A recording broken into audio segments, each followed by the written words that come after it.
할렐루야. 하나님의 은혜가 함께 하시길 간절히 축원합니다. 우리 옆에 계신 분들하고 인사 나누시기 바랍니다. 한 주간도 건강하세요.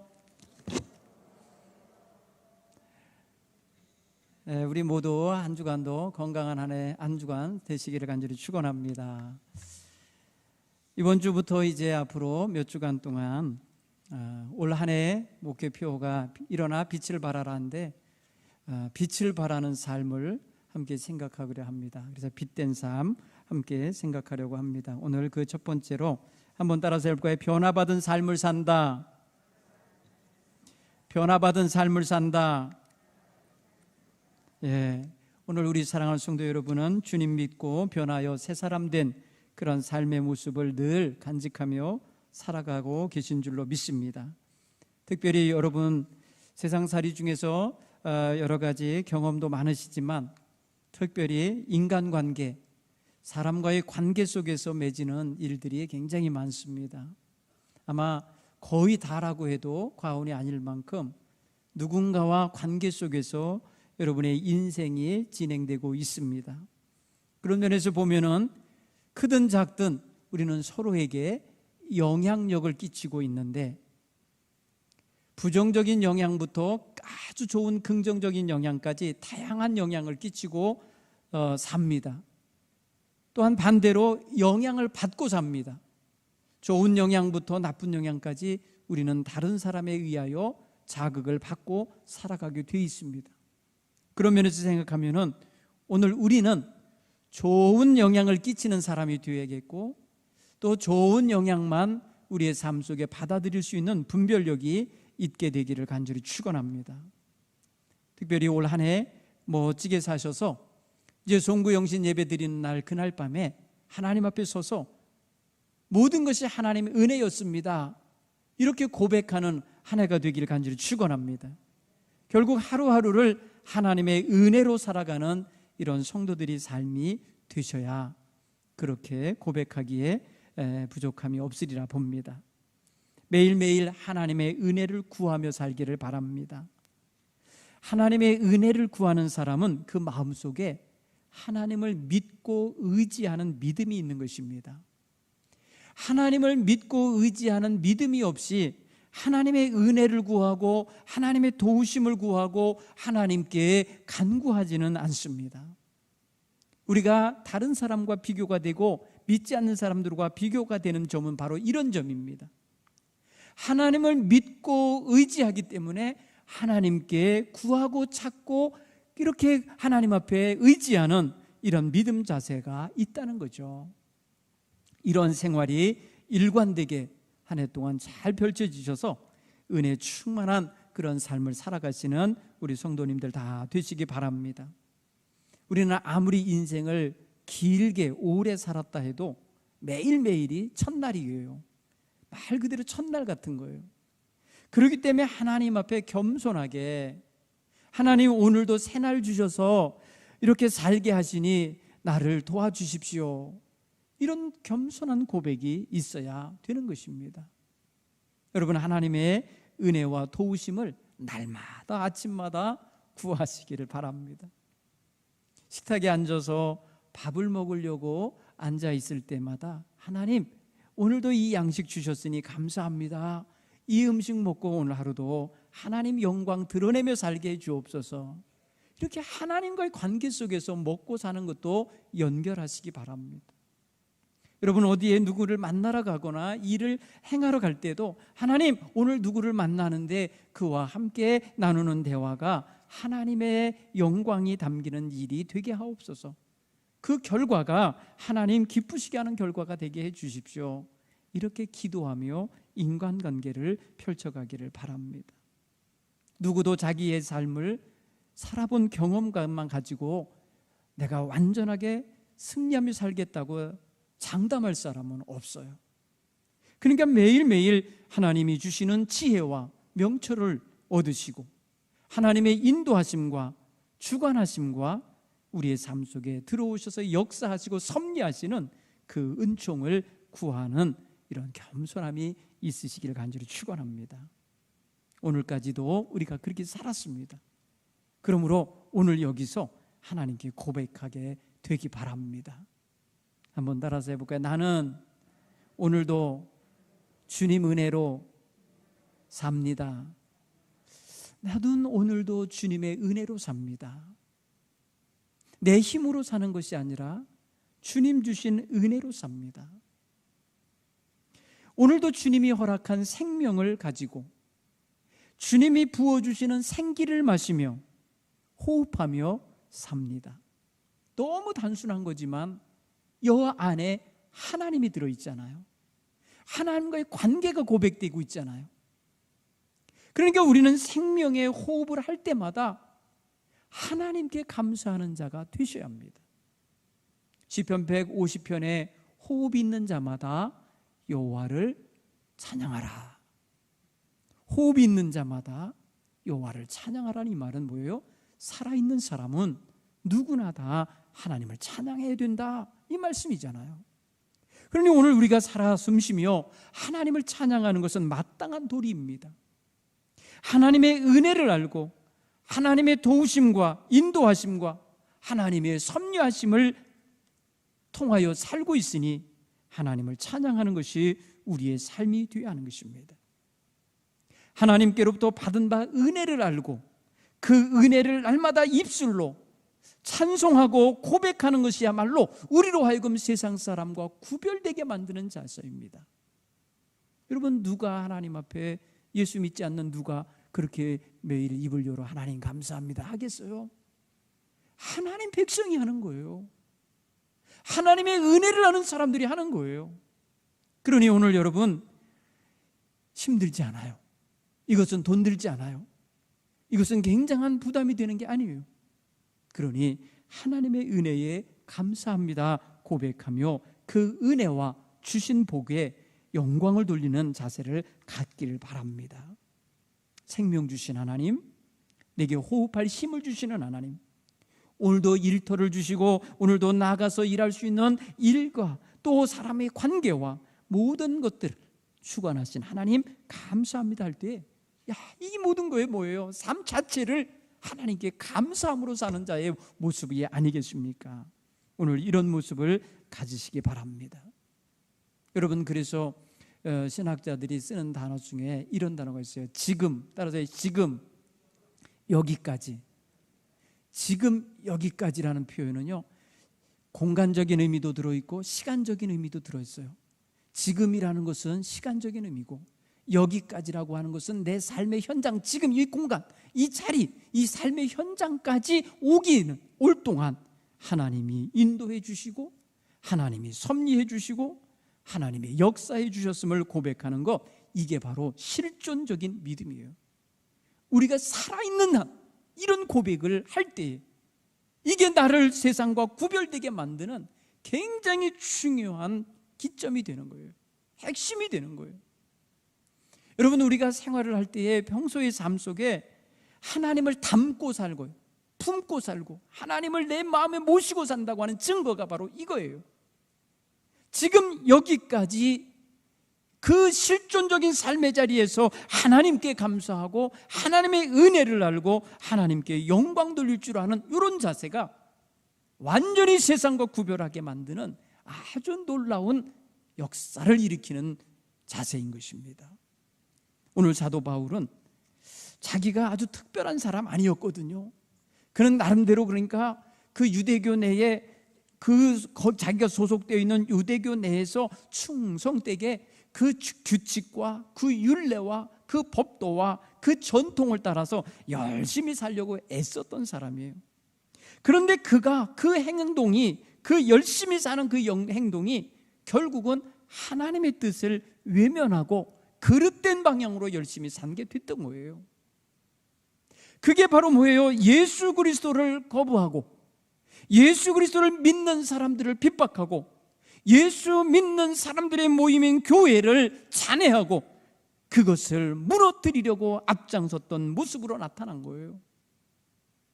그의 인생은 그렇게 치닫고 있던 중에 하나님께서 그를 부르셨죠. 여러분, 그는 어려서부터 아주 강도 높은 율법 교육을 받았던 사람이에요. 율법에 대해서는 누구보다도 해박한 지식을 가졌던 사람이에요. 그리고 율법에 대한 열정은 남다른 열정이에요. 갈라디아서 1장 13절 이하에 보면은 그는 이렇게 말해요. 내가 내 동족 중 여러 연갑자보다 유대교에 지나치게 믿어. 이런 표현을 썼어요.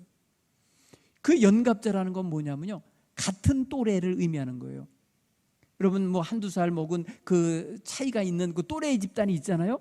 그 또래 집단이 여기도 있고 저기도 있고 막 여러 집단이 있는데 그 속에서 자기가 그 어떤 사람보다도 율법에 대하여 지나치게 열정을 가졌고 유대교에 지나치게 심취되어 있었고 그의 조상의 전통에 더욱 열심이었다고 이렇게 표현해요. 여러분 나름대로 열심히 산 거죠. 나름대로 어딘가에 올인하며 살 줄 아는 사람이었던 거예요. 그런데 방향이 틀렸어요. 하나님의 뜻과 다른 쪽으로 열정을 다하고 열심을 다했는데 그게 결국은 하나님이 보내신 예수님을 거부하는 모습으로 나타났고 예수 믿는 사람을 핍박하는 모습으로 나타난 거예요. 그러니까 이 사람은 정말 좋은 인생의 자세를 가졌고 정말 누가 보아도 흠잡을 데 없는 그런 인생의 생활 영입과 그런 어떤 정통을 지킬 줄 아는 그런 모습을 갖긴 했는데 하나님이 보내신 메시아를 알아보지 못하고 메시아를 믿는 믿음을 이해하지 못하고 메시아의 부활과 승천의 역사에 대하여 거부감을 갖는 이런 모습으로 간 거예요. 결국 뭐예요? 그동안 자기가 살아온 삶의 틀, 그 전통, 그 믿음이 도리어 하나님의 뜻을 받아담기에는 너무나도 딱딱한 뚜껑이 되고 마른 거예요. 마치 항아리 뚜껑이 덮여 있는 것 같이 돼 있는 거예요. 아무리 귀한 은총이 곁에 와 있어도 그것이 그를 가로막고 있었던 거예요. 그러던 그를 주님께서 단도직입적으로 그의 삶 속에 개입하여 그의 뚜껑을 여시고 그의 그 딱딱한 틀을 깨트신 거예요. 그게 바로 사도행전 9장에서 나오는 다메섹으로 가던 길에 다메섹에 믿고 있는 주의 제자들을 핍박하고 그들을 잡아들이기 위해 가던 길에 주님이 전격적으로 그 인생에 참견하시며 끼어드시기 시작한 거예요.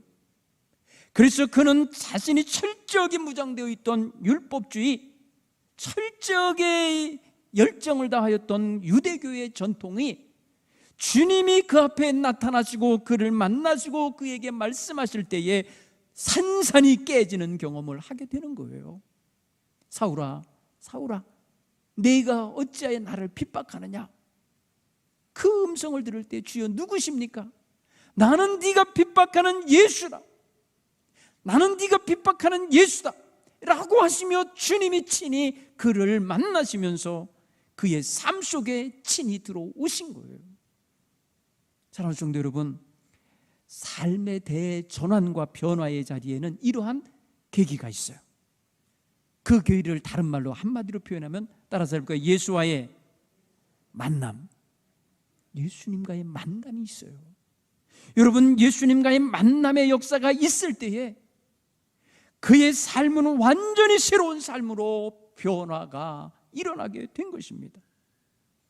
그는 예수를 만나기 전에 스데반을 돌로 쳐 죽이는 일에 앞장선 사람이에요. 그는 스데반은 마땅히 죽어야 할 놈이야 이렇게 단호하게 말하고 그렇게 결정한 사람이에요.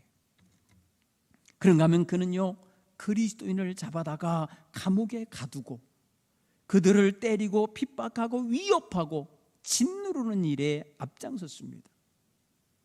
그는 열정을 다해 해외 원정까지 갔습니다. 저 시리아 다메섹으로 향하여 가고 있는 것은 사방으로 흩어져 있던 그리스도인 가운데 특별히 이 다메섹에 가 있는 그리스도인들을 잡아들이려고 가고 있었던 것입니다. 그러니까 완전히 뭐예요?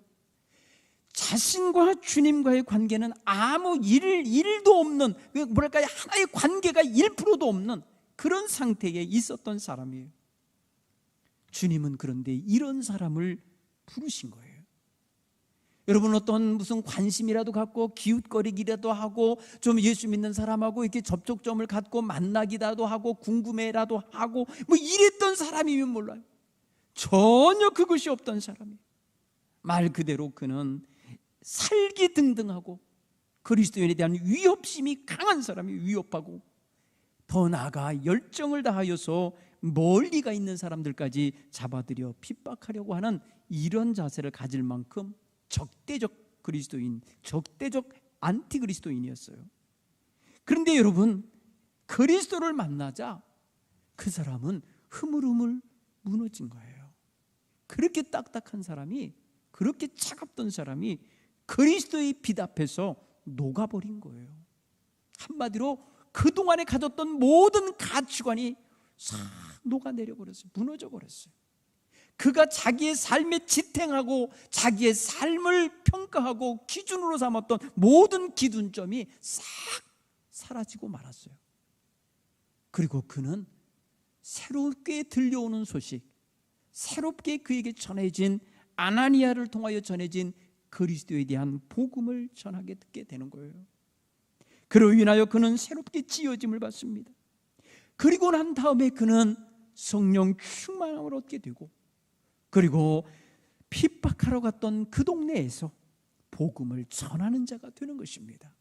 그가 전한 첫 번째 메시지는 예수는 하나님의 아들이시다, 이걸 전파한 거예요. 여러분, 그 자리에는 예수는 그리스도다라고 하는 고백을 아직 못하고요, 예수는 하나님의 아들이시다라고 고백을 했습니다. 그게 여러분, 그가 처음 예수를 믿고 난 다음, 예수를 영접한 다음에 다메섹 사람들에게, 다메섹 회당에 들어가서 다메섹에 있는 유대인들에게 전한 말씀이에요. 예수, 내가 핍박하던 예수, 내가 잡아 죽이는 일에 동참했던 예수, 그는 하나님의 아들이셨다고 고백을 하는 거죠. 여러분, 예수님과의 만남이 일어나자 예수님이 누구인지를 알게 되는 거예요. 예수님과의 만남을 가진 다음에 그의 인생은 예수의 대적자가 아니라 예수의 변호자가 된 것입니다. 여러분, 그는 자신이 예수를 전하는 그 모든 일을 변증이라고 표현해. 변증, 내가 변증하리라. 여러분, 그가 예루살렘에서 체포됐을 때에도 자기가 한마디 내가 변증하겠다고 하면서 나타나서 일어나서 말할 기회를 얻어서 한 이야기가 바로 나를 다메섹으로 가던 길에 나를 사로잡으신, 나를 변화시키신 분인 예수 그리스도인 것을 고백하거든요. 그런 사랑하는 성도 여러분, 이전 모습이 다 사라지고 완전히 새로운 사람이 된 거예요. 사랑하는 성도 여러분, 우리 가운데는 모태 신앙인도 있고, 어려서 예수를 영접하고 교회 생활을 시작하여 신앙인이 된 사람도 있고, 어떤 분은 나이 들어서 성인이 돼서 예수를 영접한 분도 있고, 어떤 분은 늙어서 다 인생 살아보고 나니까 예수님밖에 없다라고 하여 오신 분도 있을 거예요. 그러면 여러분, 모태신앙으로 살았던 사람일지라도 예수를 인격적으로 만나기 이전의 삶은 엉망인 거예요. 부족한 거예요. 경건의 연습은 했었는데 경건하지 못한 삶을 살고 있었던 사람 많아요. 예수 믿는 가정에서 자랐음에도 불구하고 예수님에 대하여 온전히 체험하지 못한 그런 사람들이 많이 있었고, 그러니 중간에 예수를 믿은 사람들은 이미 그 삶 속에 예수 없는 삶이 한동안 있었던 거예요. 예수님이 전혀 그 삶에 영향력을 끼치지 않고 예수님 없이 그냥 자기 양심을 따라 살았거나 배운 지식을 따라 살았거나 가르침을 받은 어떤 교훈을 따라 산 삶의 정도가 있을 거예요. 착하게 살았든지 의롭게 살았든지 그 삶 속에는 죄가 묻어 있어요. 그 삶 속에는 정말 해결받아야 할 죄가 들어있다는 것이죠. 사랑하는 성도 여러분, 이것입니다. 예수를 만나면 바로 이 문제가 해결되는 거예요. 예수를 만나면 아무리 자기가 깨끗하다 하여도 추악이 그지없고 악하기 그지없는 자기 속에 있는 그 근성, 그 죄악의 근성들이 이것이 뽑히고 이것이 소멸되고 이것이 새로워지는 은혜가 있음을 믿으시길 간절히 축원합니다. 여러분, 우리가 지금 예수를 믿었다, 예수를 영접했다 하면 내 속에서 이런 역사가 지금 진행되고 있는 거예요. 지금 진행되고 있는 거예요. 하나님의 은혜는 예나 지금이나 동일하십니다.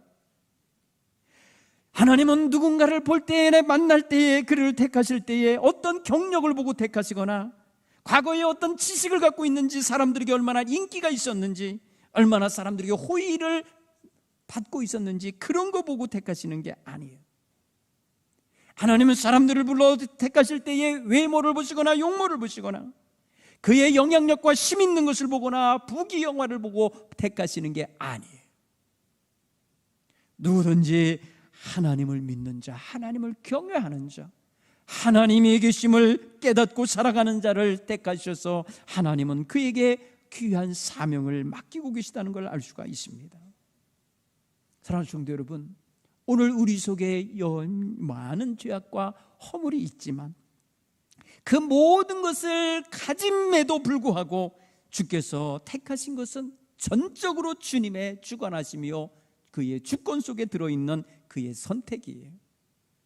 우리가 아부를 했거나 우리가 뭔가를 청탁을 해서 해주신 게 아니에요. 여러분, 그래서 신학자들은 이 이야기를, 이러한 하나님의 선택을 선행은총이라 그래요. 선행은총. 내가 뭘 잘 살아서가 아니요, 내가 무슨 하나님께 의로운 표를 내서가 아니라 하나님이 먼저 우리를 사랑하시고 하나님이 먼저 우리를 품어주시고 하나님이 먼저 우리를 택해 주셨다고 하는 선행은총을 우리가 다 받고 있다는 걸 깨닫기를 간절히 축원합니다. 그러니까 결국 지금 믿지 않는 사람들 속에도 하나님의 선행은총은 지금 흐르고 있어요. 그들이 모를 뿐이에요. 그들이 깨닫지 못할 뿐이에요. 그들이 그것을 하나님의 은혜라고 고백하지 못하고 있을 따름이지, 하나님은 그들에게 비를 내리셔 주시고 그에게 햇빛을 비춰주시고 그에게 생명의 호흡을 주시고 계시고 그에게 인생을 인도하고 계신 것을 그들이 모를 뿐이에요. 사랑하는 성도 여러분, 오늘 우리는 다른 점이 있다면 그것을 아는 거예요. 우리는 그래서 그러한 주님의 은혜를 알기 때문에 우리의 삶에 변화된 언행이 있는 거예요. 그래서 입술로는 하나님 은혜에 감사합니다라는 고백을 하는 말이 나오는 거고, 행동으로는 그 은혜에 합당한 선하고 거룩한 삶을 살아내는 것입니다. 여러분, 변화받은 사람에게는 삶의 흔적이 있어요. 증거라고 그래요. 증거. 그래서 그 증거를 말하는 것을 간증이라고 그러는 거예요. 여러분, 오늘 우리가 예수 그리스도를 믿고 변하여 새로워지는 모습 하나하나가 다 간증거리가 됨을 믿으시길 간절히 축원합니다. 그러므로 여러분, 이전에 죽을 수밖에 없는 죄인이었던 시절을 우리는 겸손하게 고백할 수 있어요. 여러분, 자랑하기로 돌아다니는 건 아닐지라도 누군가에게 주님을 전하며 말하는 과정 속에서 내가 죄인이었음을 고백할 수 있어요. 부끄러워하지 않으며 할 수 있어요. 왜? 지금 내가 죄인이 아니기 때문에, 지금 내가 하나님의 은총 속에 있기 때문에 그 이전에 허물지게 살았던 거, 부끄럽게 살았던 거 시인할 수 있습니다. 여러분, 우리가 주님의 은혜 안에 들어오면요, 부끄러움을 모르는 무슨 철면피가 된다는 뜻이 아니에요. 겸손하게 내가 죄인입니다를 시인할 줄 안다는 거예요. 차원이 다른 거예요. 여러분, 철면피의 이미지하고요, 겸손히 자기의 죄를 시인하는 거하고는 너무나 큰 차이가 있잖아요. 뻔뻔한 거하고요, 겸손한 거하고는 너무 큰 차이가 있는 거예요.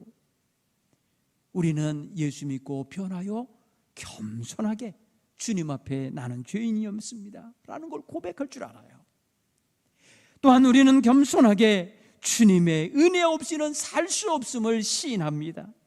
나의 한계와 나의 부족함과 나의 연약함을 드러내는 것을 조금도 두려워하지 않습니다.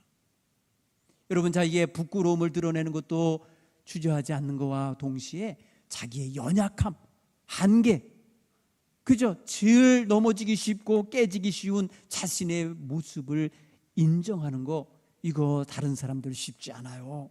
그런데 그리스도인들은 이거 자연스럽게 주님 앞에 할 수 있어요. 주님, 나는 부족합니다. 주님, 나는 약합니다.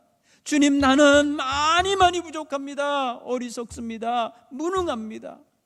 이거를 시인하는 걸 두려워하지 않는다는 것입니다.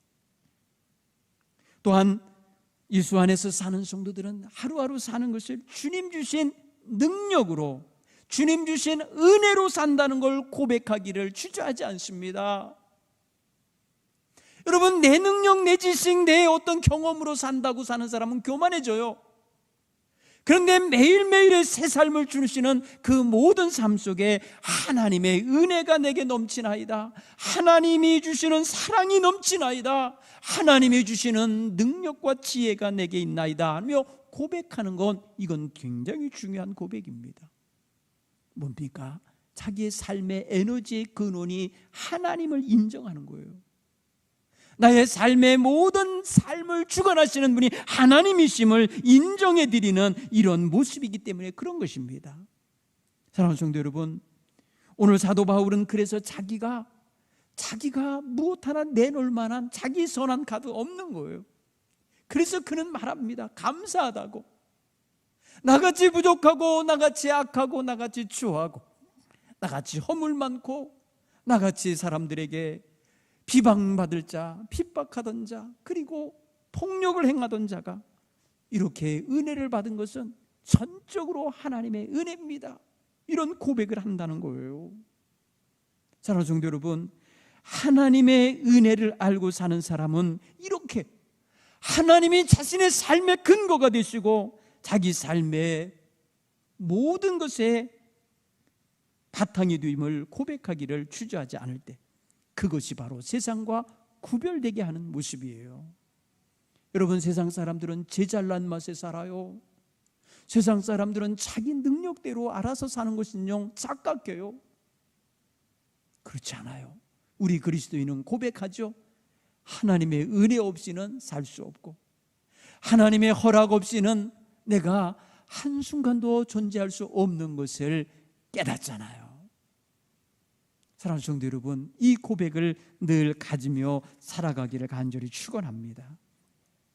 사도 바울은 그 모든 것을 종합해서 이렇게 표현한 거예요. 나는 죄인 중에 괴수다. 나는 죄인 중에 괴수였습니다. 그런데 내가 그렇게 살 수밖에 없었던 것은 자기가 믿지 아니할 때에 알지 못했음이라, 이런 표현이에요. 뭐예요? 믿지 않을 때니까 뭐예요? 불신하고 있을 때, 거기다가 알지 못했으니까 무지했다는 거예요. 여러분, 믿지 않는 사람 속에 같이 따라 있는 이 무지함이, 이게 주님을 알지 못하게 했던 거예요. 이것이 바로 주님과의 관계를 해방했던 거예요. 무지와 불신. 여러분, 지금 우리가 전도하려고 하는 사람들의 마음을 어둡게 하는 게 뭐예요? 사단의 역사가 뭐예요? 그들의 눈을 가려서 주의 은총으로 알아보지 못하게 만들어요. 주의 성도들의 삶 속에서 역사하시는 주님의 손길을 못 알아보게 만들고, 도리어 그들이 좋아하는 그리스도인의 실수, 그리스도인의 잘못된 점만 막 부각시키는 그런 눈만 열려요. 그 부족한 인생이 은혜 가운데 살고 있는 게 안 보인다고요. 사랑하는 성도 여러분, 저와 여러분의 마음속에는 주님의 은총으로 말미암아 이와 같이 주님의 영광의 도구가 되고, 영광의 그릇이 되고, 영광에 참여할 수 있는 일꾼들이 되었다는 거, 이게 얼마나 큰 은혜입니까? 이것을 자랑하고 살 수가 있는 거예요. 자, 보십시오. 죄인이 변하여서 예수 만나고 변하여서 완전히 주님의 영광의 자리에 동참하는 사람으로 거듭나게 됐으니, 이 과정을 설명하고 이 과정을 드러내고 이 과정을 다른 사람에게 이야기할 때 바로 그리스도가 드러나게 되는 것입니다. 무지하고 믿지 않은 불신 속에 있을 때 내가 얼마나 커다란 악을 행했는지를 말하는 거예요. 지금 그는요 알고 있어요, 믿고 있어요. 그러기 때문에 무지하고 불신하던 시절에 했던 행동에 대하여 주저없이 얘기하는 거예요. 왜? 자기는 그런 때에 행했을 때의 주의 긍휼하심을 받아서 자기를 오래 참아주시며 품어주셔서 모든 죄와 허물을 용서함을 받았기 때문입니다. 사랑하는 성도 여러분, 이거 고백할 수 있어야 돼요. 변화받은 사람의 입술에서는 나의 죄를 주님이 다 용서하셨음을 선포할 수 있기를 간절히 축원합니다. 세상 사람들은 자기 죄를 말하기도 두려워하지만 감히 용서받았다는 말도 못해요. 그래서 양심의 가책과 죄책감에 시달리는 거예요. 사랑하는 성도 여러분, 오늘 우리 그리스도인들은 죄 용서함을 받았음을 믿으시고 죄책감에 시달리는 인생 되지 않기를 간절히 축원합니다. 뻔뻔해지라는 소리가 아니라 겸손하게 나는 죄인입니다를 시인할 때에 주님이 용서하시는 그 은총을 넘치도록 받아 누리시는 성도 여러분이 되기를 간절히 축원합니다. 사랑하는 성도 여러분, 제가 알고 있는 한 장로님이 계신데 그분은요 젊은 날에 아주 허물 많게 사셨다고 표현했어요. 저랑 같이 지방에 활동도 하고 그랬던 분인데 그분의 마음속에는 옛날 생각하면 부끄럽고 정말 괴롭고 힘들 텐데 그것을 겸손하게 내려놓고 시인하시더라고요. 제가 젊을 때는 술도 많이 먹고 죄도 많이 짓고 아내를 정말 힘들게 했습니다. 자식들을 불안하게 했습니다. 도박을 했습니다. 나쁜 짓 많이 했습니다. 나쁜 일에 손댔었습니다. 그러던 그가 아내의 간곡한 애원과 눈물의 기도를 힘입고 교회를 나가기 시작했어요. 저녁 때 슬며시 저녁 예배에 참여를 했어요. 참 좋은 말씀인 걸 들었어요. 아내에게 간단 소리 안 하고 그냥 갔어요. 그러고 난 다음에 그 다음 주일날 낮에 부인이 갈 때 같이 가겠다고 나섰어요. 그때의 주위 부인의 마음에 얼마나 기뻤던지 막 화색이 확 도는 거예요. 얼굴이 밝아지는 거예요.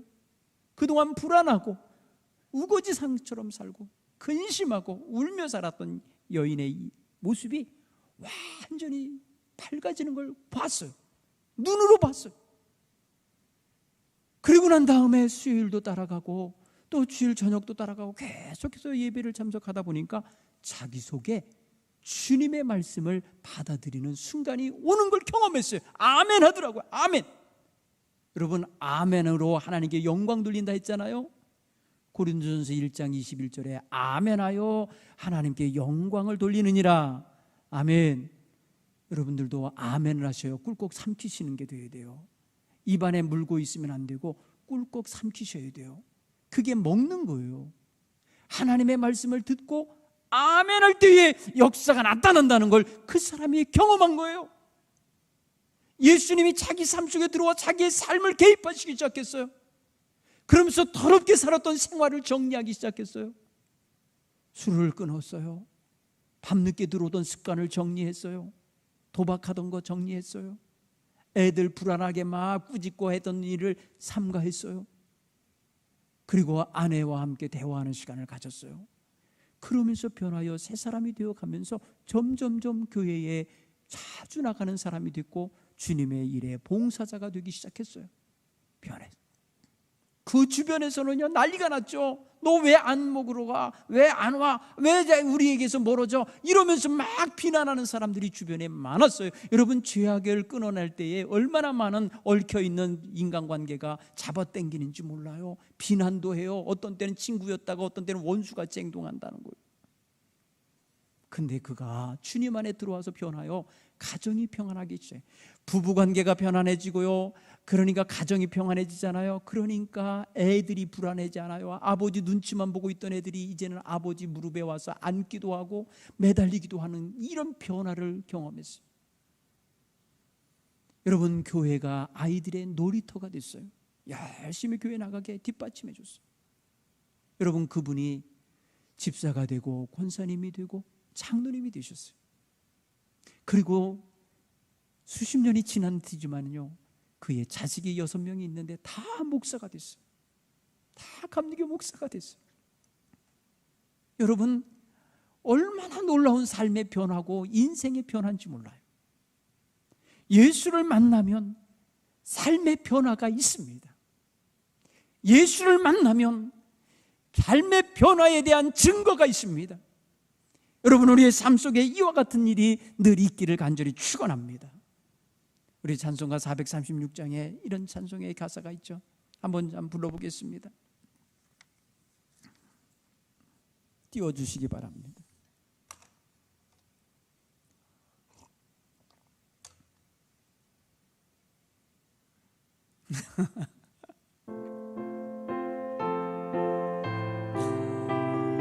여러분의 고백이 되기 바랍니다. 나 이제 주님의 새 생명 얻은 몸, 옛 것은 지나고 새 사람이로다.